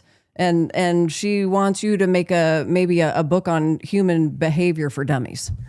Yeah, all I can tell you is that human behavior online in social media is deplorable. So, Right. It's like nothing ever, hey, I won an argument on the internet. Yay. It's like, no, go out there in the real world and do things. And this is a problem with politics. And Dan, this, is that when you're a leader and when you have ideas, and when you're going to be firm in your ideas, you will be attacked. And this is why we have so many weak elected officials, is because they're going to bend in the wind, because no one likes the pain. No one likes to be attacked or threatened or anything. And that's pretty much what happens online all over the place. And I've tried to get good people to run for office. I asked people if they wanted to run for mayor, good people who I think would make excellent mayors. And they look at this garbage on Facebook and Twitter and everywhere else, and they're like, no, thank you. So it takes someone with a lot of guts and a lot of determination to do what you do and to do what I do. Yeah, well put. A couple questions from me, and then we'll let you go if you're willing to indulge us a few more minutes. Sure. Going back to last year, City of Coeur d'Alene passed what people have called a hate speech ordinance law. Tell us about that. When I heard it, of course, my bristles went up. I was not pleased because I'm a guy that believes free speech is just that. You know, you can say something and people may not like it, but you know, unless you are committing a crime, you know, people get a chance to say what they want, however vile and disgusting it is. So tell us about that and your position on it, and give us a little more info. Well, what you just said is what the ordinance says. Unless you're committing a crime, that's it. So I was originally opposed to this because I'm like, yeah, we can't be censoring free speech. And I've stood strong on that on council a number of times. They wanted to limit public comment, and I opposed that several times. You don't want to muzzle the public. I like it when people are boisterous. I like it when people speak up. We had a meeting like that a couple of months ago where people were shouting at us. Love it. It's great. That should be the way it works. But we're talking about an ordinance. And we're talking about an ordinance that was kind of a surprise to me because it came really quickly. Normally things are very slow in the city, but this came up really fast after the incident with the Utah women's basketball team. And what they wanted to do something. And so they came up with this, and they call it a hate speech ordinance, which I hate that name, hate speech. And it is an augmented crime, which means that if you want to walk down Sherman Avenue in Coeur d'Alene and you want to hurl a racial slur at someone, that's covered by the First Amendment. We may be offended by it. We may judge you by that, but you will not be arrested in the city of Coeur d'Alene for that. However, if you are beating the crap out of someone, and while you're beating the crap out of them, you call them a racial term, that's the only time this ordinance has effect. So it's an augmented crime. It's like robbing a liquor store is illegal. You rob it with a gun, it's an augmented crime. That is not anti-Second Amendment. And I'm a big Second Amendment guy. I love guns, and I have a ton of them. And on the council, I have a good record defending the Second Amendment because there's some things in the city that I think could be done better. Regardless, augmented crime means that in order for that to ever be triggered, you have to be committing a crime. And you have to be caught in the act of committing a crime and witnessed for using a racial slur or epithet. And I said, given that, the odds of this ever being applied are practically nothing. So therefore, as an augmented crime, I'm okay with that. And my understanding is that follows Idaho law as well. Yes, absolutely. Yeah. And this is where, again, one of those instances where I'm not going to agree with you, because from my belief, I think that if somebody's a victim of a crime, they're already hated. Whoever perpetrates a crime against somebody does not love that person when they violate them in whatever way. Mm-hmm. So to me, this is one of those slippery slopes where we start presenting certain crimes being more heinous or enhanced, as you say, than others. That is where I differ. I don't think the founders would have believed that or would have necessarily condoned or endorsed that. But again, this is where we differ. I appreciate the fact that you are able to come on here and answer that question. So I hear now why it is that you believe that. We saw that famous video right after this was passed or was in the works of the Coeur d'Alene parade. And, that was the year that I happened to march in it with my campaign, and they were going to ban all of the different flags and Christian symbols or whatever. Yeah. And then, on the heels of this, we have this ordinance. And so we're being told at the time, and it looks like it from what we're seeing that, Coeur d'Alene is turning anti-Christian. And of course, then the flags were allowed in and the Christian symbols. But there was an interaction between you and Casey Whalen. What was that about? Oh, we drove. So we're driving in the parade, and there's Casey standing next to Dave Riley. I think it was Casey and Dave Riley. And they're both flipping me off, and they're both shouting nasty words at me. Now, that's the part of the video they don't show. Then they shut up and they film me as I start to react to it, which I shouldn't have reacted to it. It was bad. But then they claimed that I was violating the hate crime ordinance, which, I mean, they wasted the time of the FBI and the Coeur d'Alene City Police to investigate it. But like I said, the hate crime ordinance, you need to already be committing a crime in order for that to take place. It's an augmented crime. And like I said earlier, and I know a lot of people, and I appreciate that they're concerned about that. We should not censor free speech. It is not a censorship of free speech at all. If you really think it's a censorship of free speech, and I see there are people who are saying that in the comment section, get a lawyer and sue the city and say it was a violation of free speech, and it won't go anywhere because it's not. So, but protecting free speech, like I say, if you want to walk down Sherman Avenue and you want to call a black man the N-word, that is free speech. And I will judge you by that, but that is free speech. And that's exactly what free speech is supposed to be. It's supposed to be us, the peers, that are holding others in our community accountable. And, we have a great ability, or we should, besides the screaming on social media, but to basically say, look, if you hate a religion or a class of people so much as an American that you're going to say these things, then a certain section of that community can say, fine, we're going to shame this person. We don't want them with us. We don't need laws to do that. And so, we've lost a lot of this. But I will point out, in all fairness, that this law is not something that Coeur d'Alene made up. They're merely following state law. And so really where we want to go, if we're those of us that are opposed, that need to go to the state and have the state change that. But I know that our own prosecuting attorney has even come out to the Kootenai Human Rights Task Force and spoken about being able to charge people with hate crimes and things. I think the video I saw from some time ago claimed that he had 5, I think, convictions over that. I may be wrong, but it was, something that when he was speaking there at that Human Rights Commission, which is another topic for another day. Dan, any final comments before we say goodnight? No, I do appreciate the time. I'm just going to look through and see if there was anything anyone was saying here. Okay, so someone asked if it includes protecting all rights. Does it include Christian rights? I think I don't want to label anyone as a Christian nationalist, but there seems to be this big chip on a lot of people's shoulders about being a Christian and being persecuted, which it's legitimate because it's throughout history, Christians and other religions have been persecuted. But coming from the perspective of the government, we can't discriminate against any religion. And so I made the effort on the city council to open up our invocations to include every religious organization that's in the city. This includes Mormons and Catholics and other denominations that were shut out from the previous system. We have a lot of Mormons in this county, in this state, and we have a lot of Catholics.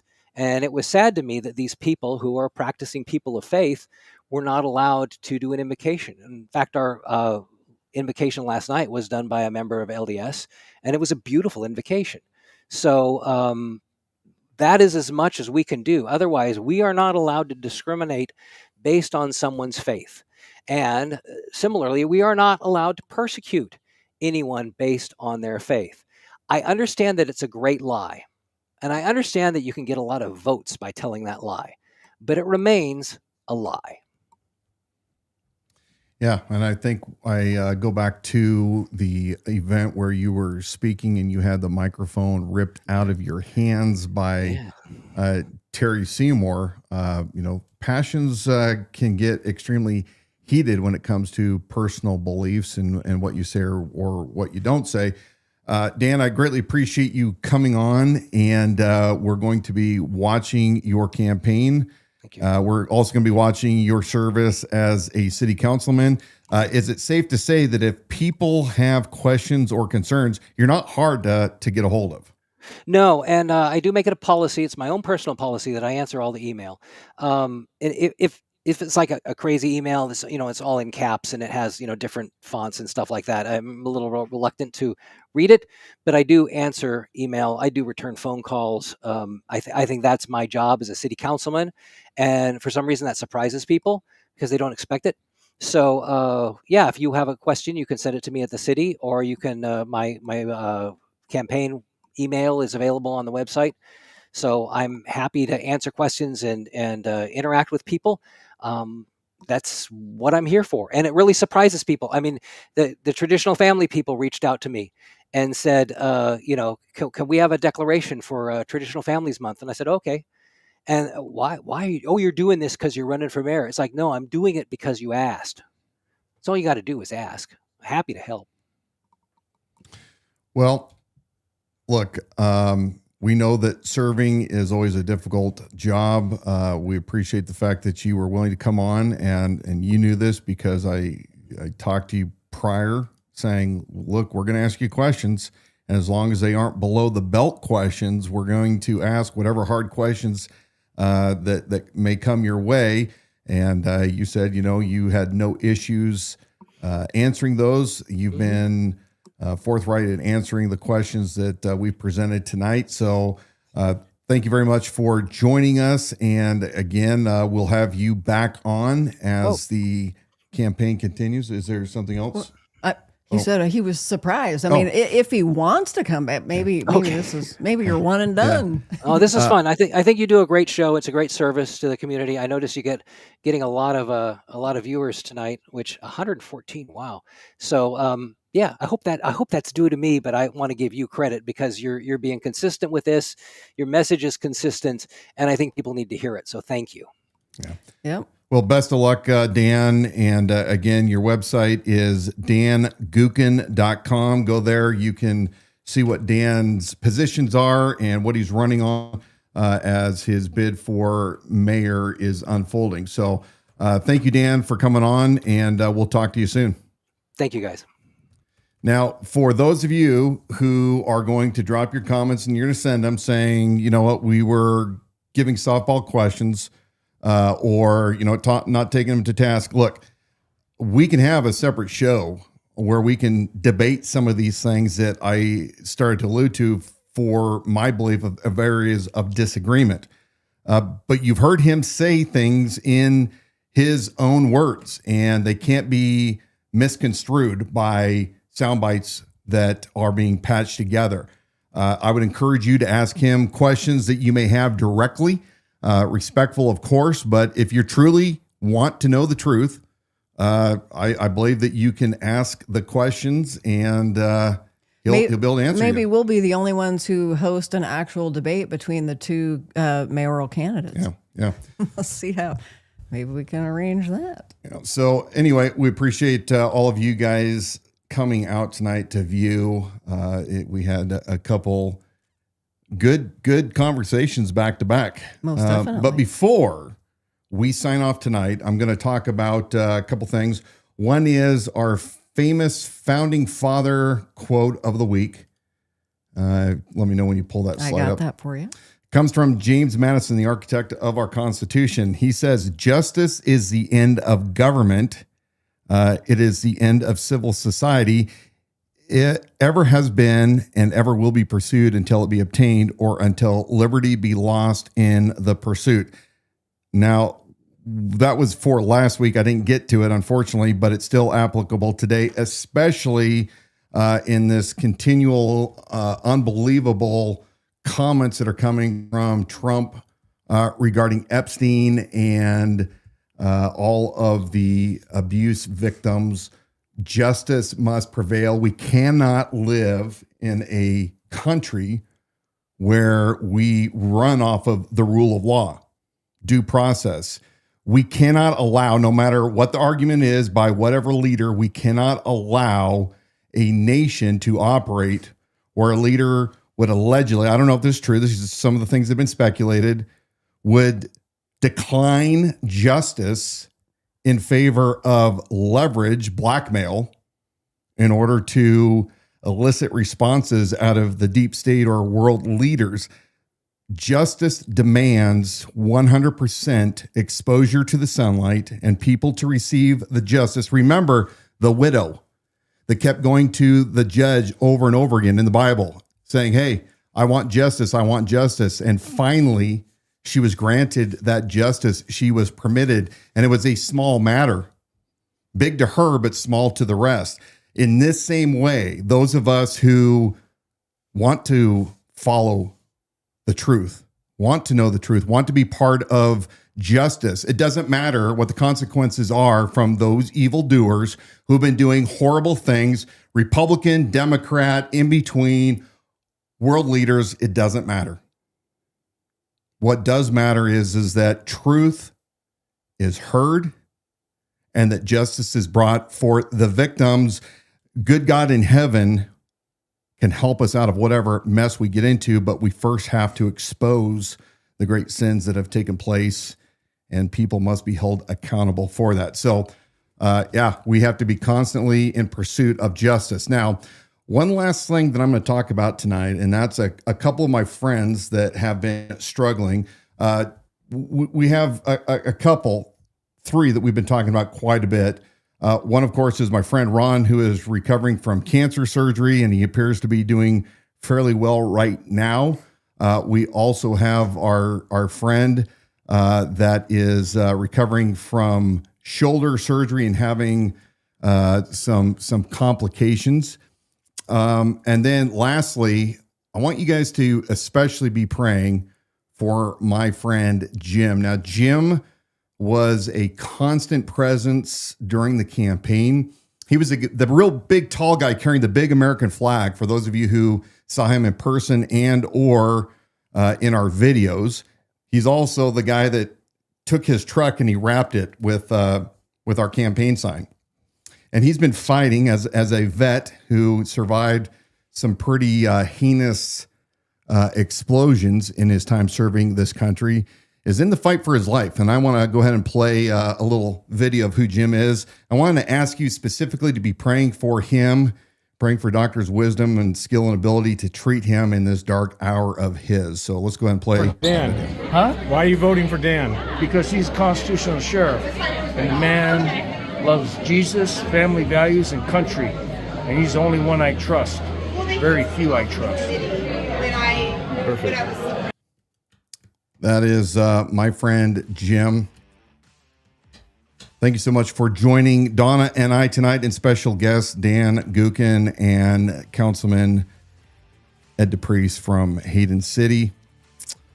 I want you to stay strong and courageous and to continually pursue justice. Don't follow parties and the popular folks. Follow what you know is right and just and true. And with that, I bid you guys all a good week. We'll see you next week. Thank you for joining us for this very lively edition of the Liberty Without Compromise live stream broadcast. We're your hosts, Dan and Donna Wilson, here every Wednesday night at 7 p.m. You can still replay and share this live stream video to your page or profile. We'd appreciate you doing that. Remember to like and subscribe social media channels, especially follow that YouTube channel, because you're going to be able to get all of the live stream archives there. That is at the Idaho Sheriff. Follow Dan Wilson on X at the Idaho Sheriff, and then like and follow our Facebook page at the Idaho Sheriff. We also have a page you can like and follow, Liberty Without Compromise. For those of you who are listening back on our podcasts, or you enjoy podcasts, you can listen and subscribe wherever you get your shows. Also, visit our website for merchandise, your hats, t-shirts, hoodies, Liberty Without Compromise, even the cowboy collection. And that's at libertywithoutcompromise.com. Oh, Dan, you're getting a comment over on Instagram. Hey, Jared. Schofield. Oh, Schofield over on Instagram is telling you, stop drinking, Dan. It's not good for you. And nor is cigars. Preserve your temple. Mind your own business. Preserve your temple. Mind your Wilson. own business. I'll mind my own.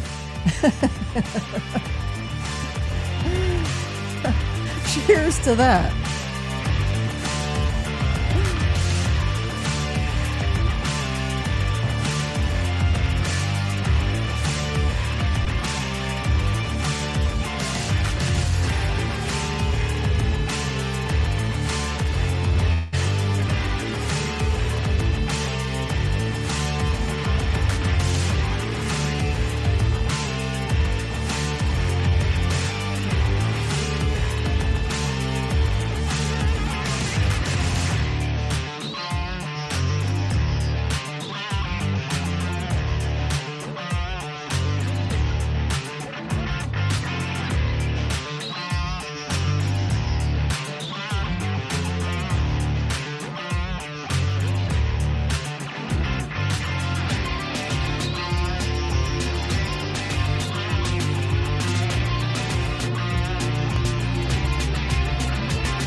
Get your delicious midday squares, that discount codes there in the comment section pinned. It's a way you can help support this broadcast and your health. And they're delicious.